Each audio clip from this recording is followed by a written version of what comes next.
Salut et bienvenue sur cette nouvelle vidéo de CGP Next Gen. Moi c'est Florent. Si tu ne nous connais pas déjà, écoute, je t'invite à regarder nos précédentes vidéos. On traite des sujets qui touchent les conseillers en gestion de patrimoine, les conseillers financiers de manière générale en France. On peut même aller un petit peu au-delà, peut-être même en Europe. Avant même toute chose, je t'invite à cliquer sur la cloche des notifications et t'abonner parce que je vais te le dire, la suite de cette vidéo va être une masterclass. Ne rate rien de cette vidéo et de la suite. Parce qu'aujourd'hui, on va parler d'un sujet qui est ultra épineux dans le domaine du conseil financier.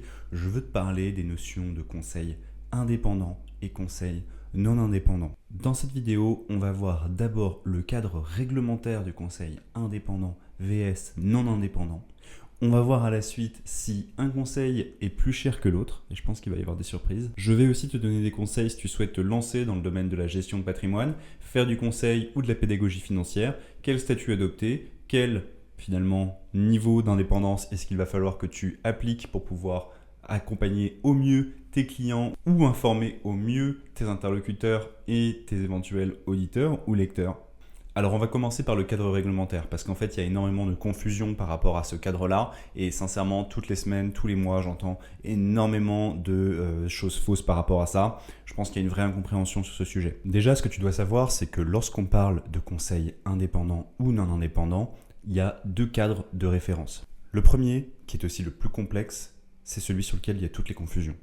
C'est le cadre MiFID II. La directive et le règlement MIF, MIF, pour Market in Financial Instruments, est une directive européenne qui encadre le conseil financier pour mieux protéger l'investisseur et mieux prendre en compte ses préférences en termes de durabilité, c'est-à-dire d'investissement vert ou non. Cette directive, qui porte aujourd'hui le nom de MiFID II, MIFID 2, a été revue en 2018.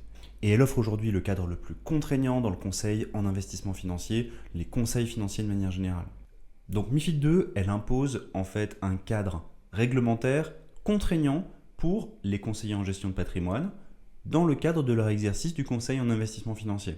Cela inclut des mesures de transparence dans la perception et de manière générale dans les frais, la prise en compte, comme je l'ai déjà dit juste avant, des préférences en termes de durabilité. Mais de manière générale, ce qu'il faut retenir surtout, c'est que cette réglementation, elle impose un devoir de transparence accru vis-à-vis de l'investisseur. Alors pour être clair, parce qu'on ne va pas rentrer trop dans les détails par rapport à ça, même si c'est relativement simple une fois qu'on a compris comment ça fonctionne, un conseiller est considéré comme étant indépendant lorsqu'il n'est pas rémunéré par la société d'investissement lorsqu'il fournit un conseil, mais directement rémunéré par le client. Cela implique qu'il n'a pas d'intérêt accru à fournir une solution plutôt qu'une autre pour pouvoir conseiller son client. Son client, qui est donc l'investisseur final, quelqu'un comme toi et moi. Dans ce cadre-là, la plupart du temps, c'est même d'ailleurs de rigueur, le conseiller va être rémunéré par des honoraires directement payés par le client et non pas par des rétrocessions payées par la société d'investissement. Je dis société d'investissement, mais on parle de gestionnaire d'actifs. Je vais prendre un exemple concret. Lorsqu'un conseiller te fait investir dans un ETF, cet ETF, il est émis, organisé et appartient à une société d'investissement. Par exemple, l'IXOR. Et dans le cadre d'une rémunération par rétrocession, c'est donc l'IXOR qui vient rémunérer le conseiller en gestion de patrimoine pour le conseil fourni et le fait que son client est investi dans cet ETF. Dans le cadre d'un conseil indépendant, il n'y a pas de rémunération entre la société de gestion d'actifs, celle qui gère l'ETF par exemple, un ETF, et le conseiller en gestion de patrimoine. Ça veut donc dire que sa seule rémunération est fournie par le client directement au conseiller en gestion de patrimoine sous forme d'honoraires. Pour un conseil non indépendant, ça veut donc dire que le conseiller en gestion de patrimoine peut percevoir une rémunération sous forme de rétrocession de la part de la société de gestion. Son client n'a pas nécessairement à lui payer des honoraires additionnels étant donné qu'il est rémunéré directement par la société de gestion.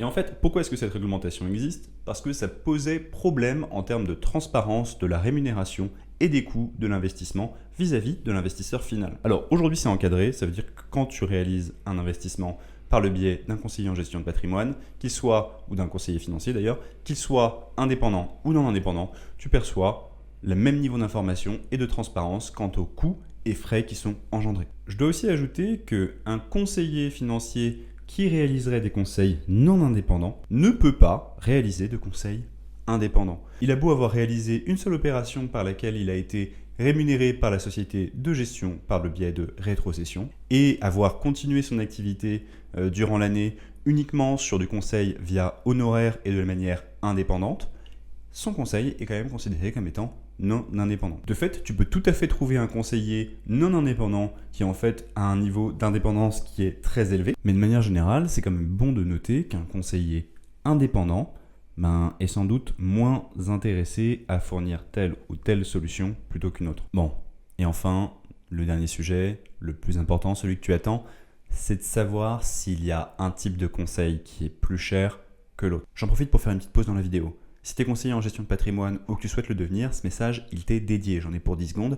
Il faut simplement que tu saches qu'avec CGP NextGen, le programme d'accompagnement numéro 1 des conseillers en gestion de patrimoine et conseillers financiers en France, on peut t'aider dans tes problématiques de développement commercial, de posture ou alors d'intégration d'IA à ton métier. Je t'invite à prendre rendez-vous dans le lien qui est juste en dessous.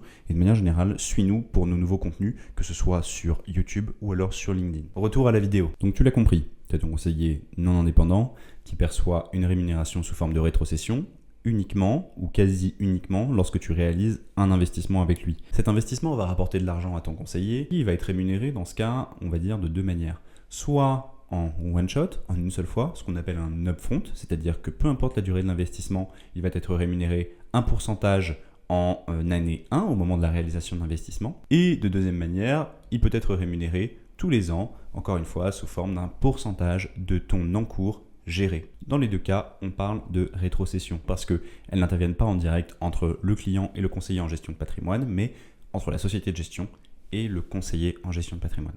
Lorsque je dis conseiller en gestion de patrimoine, on est d'accord, on parle de conseiller en investissement financier. Pourquoi est-ce que je précise ça? Parce que le conseil en investissement financier, c'est un agrément spécifique encadré. On en parlera dans une autre vidéo.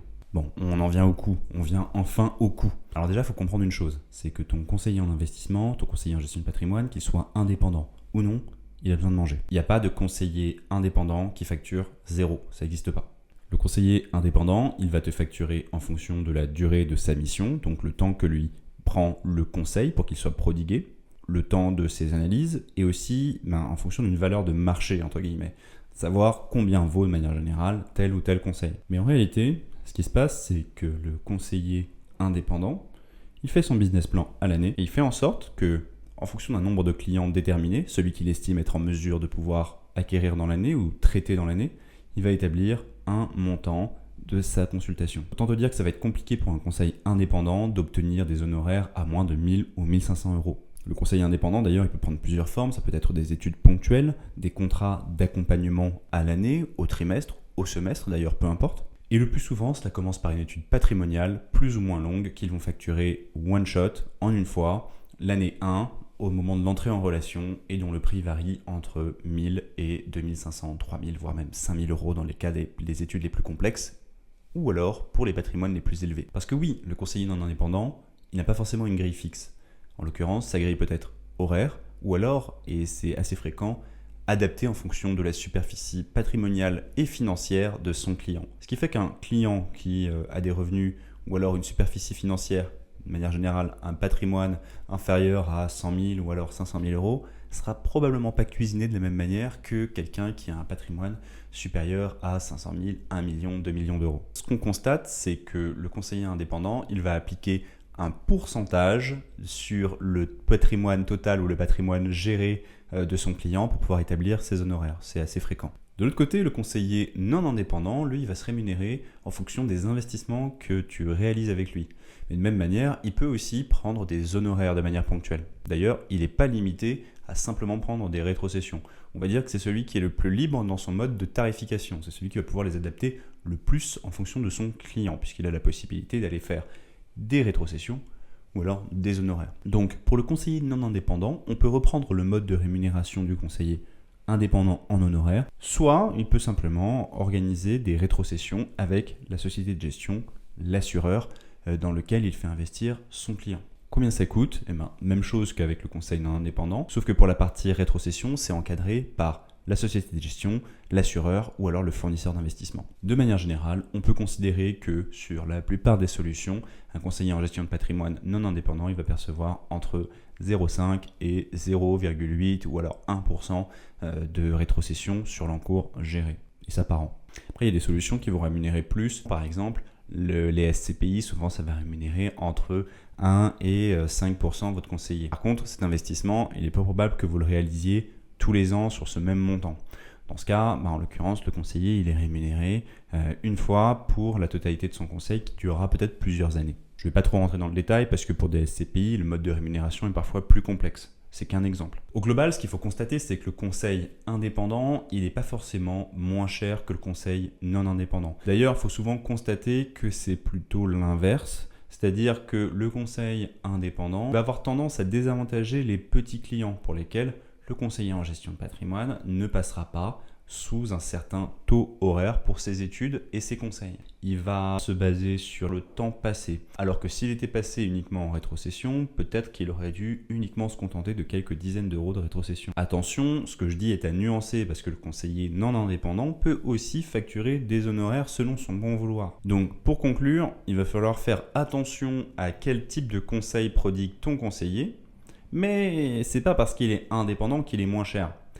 Et d'ailleurs, il y a une grosse polémique par rapport à ça. Quand je parle de marketing, il y a des sociétés que vous connaissez très bien et que vous voyez de manière très régulière sur les réseaux. Si vous avez creusé un petit peu ou que vous vous renseignez sur les contenus financiers et d'investissement, de finances personnelles, etc., vous les connaissez. La polémique, c'est que le marketing t'a un peu retourné le cerveau si tu es non professionnel et ça a même retourné le cerveau de quelques professionnels. Ces gens-là surfent sur le fait que le montant des rétrocessions est donc à 0%. Et en soi, c'est pas mal. Et ces mêmes entreprises viennent à dire que le fait de payer son conseiller sous forme d'honoraires ne vient pas impacter la rentabilité de ses investissements. Par contre, mettent en avant le conseil indépendant, qui donc génère des honoraires à payer par le client. Alors qu'un conseiller rémunéré sous forme de rétrocession, étant donné qu'il se sert sur la bête, forcément cela a un impact sur la rentabilité ou plutôt sur l'évolution de l'actif de son client. Donc ces mêmes entreprises qui disent que le conseil indépendant est bien meilleur tendent à dire que le conseil indépendant n'impacte pas la rentabilité de l'actif conseillé ou géré. Ce qui est faux, étant donné que dans tous les cas, la rémunération sous forme d'honoraires, elle sort bien de ta poche. En revanche, ce qui est vrai, c'est que le conseil non indépendant, lui, vient se servir directement sur l'encours qu'il gère pour toi. Mais en fait, dans les deux cas, ça a un coût. Et dans les deux cas, l'argent, il faut le payer. Donc la logique de dire que le conseil non indépendant coûte plus cher ou alors vient impacter la rentabilité de ton investissement est totalement à nuancer, puisque si tu décides de te faire accompagner, il y a toujours un coût à débourser et qui dans certains cas, voire dans de nombreux cas, est supérieur quand tu vas voir un conseiller dit indépendant. Alors je vais te donner un conseil si tu décides de te faire accompagner par un conseiller. De manière générale, ce qui va importer, c'est ton fit avec ce conseiller, savoir si tu t'entends bien avec lui, s'il te propose un panel de solutions qui est suffisamment large, mais aussi les coûts qu'il doit te présenter de manière totalement transparente via un document qui les résume. Ce document, c'est la déclaration d'adéquation que le conseiller doit te fournir avant la réalisation de ton investissement. Mais c'est aussi le document d'information clé, celui qui va résumer, par exemple, la structure d'un investissement financier. Que le conseil soit indépendant ou non indépendant, le conseiller va devoir te fournir ces éléments-là. Donc, fais attention à consulter ces documents. Ça, c'est mon conseil pour que tu puisses appréhender l'impact des coûts sur ton investissement. D'ailleurs, quand il s'agit de conseils indépendants, facturés sur un horaire, c'est à toi de faire le calcul, de savoir à quel point est impacté ton investissement par les honoraires. Parce qu'en fait, ce que tu payes en honoraires, c'est autant que tu ne peux pas investir. Donc, il y a un impact sur le coût. Simplement, il est différé. Donc, je te remercie d'être resté jusqu'ici. Si tu es conseiller en gestion de patrimoine ou que tu souhaites le devenir, n'hésite pas à nous écrire pour qu'on puisse échanger ensemble. Je te remercie d'être allé jusqu'au bout de cette vidéo. Si la vidéo t'a plu, je t'invite à laisser un pouce vers le haut, à t'abonner à la chaîne et à activer la cloche des notifications pour que tu sois informé des vidéos qu'on poste toutes les semaines. Si tu n'es pas encore conseiller en gestion de patrimoine et que tu souhaites le devenir, écris-moi de sorte à ce qu'on puisse discuter ensemble, de savoir comment est-ce que tu vas pouvoir te lancer. Si au contraire, tu es déjà conseiller en gestion de patrimoine et que tu veux aller plus loin, que tu veux te développer une équipe, ou alors augmenter ton chiffre d'affaires, ou alors encore commencer à travailler avec l'intelligence artificielle, on n'a plus le choix, écris-moi en commentaire ou alors prends directement rendez-vous via le Calendly juste en dessous. Puisque tu es resté jusqu'ici, on te donne moins 10% sur l'accompagnement CGP NextGen en donnant simplement le code, le code RODE, R-O-D-E, c'est le micro. Allez, à très bientôt, je te remercie, moi c'est Florent, suis-moi sur LinkedIn et puis je te dis à très bientôt, salut.